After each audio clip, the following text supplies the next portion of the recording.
Artis Jordi Onsu sudah berencana untuk melamar kekasihnya, Frisly Herlin, saat keduanya pergi ke Italia. Tujuan mereka ke Italia adalah untuk syuting konten horor yang sering mereka isi. Amin, doain aja semoga jadi melamar, doain baik-baik, kata Jordi Onsu di kawasan Lebak Bulus, Jakarta Selatan, Senin, tanggal 1 November tahun 2021. Uniknya, niat Jordi untuk melamar Frisly belum diketahui oleh Frisly sendiri. Ia terkejut ketika Jordi mengatakan hal itu di hadapan awak media. "Aku malah gak tahu mau dilamar," timpal Frisly sembari tertawa. Jordi mengaku rencana melamar tersebut terucap secara spontan. Jordi ingin melakukan hal romantis pada kekasihnya itu. "Itu celetukan aja.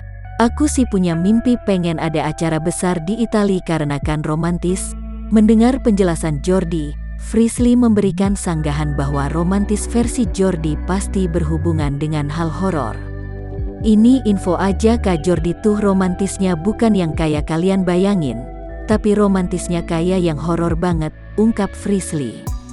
Jordi dan Frisly menjalin hubungan asmara setelah keduanya kerap syuting horor bersama. Jordi dan Ruben Onsu punya program kakak beradik podcast yang berisikan kisah-kisah horor di beberapa lokasi. Rencananya program tersebut akan pergi ke luar negeri untuk mencari pengalaman mistis di sana.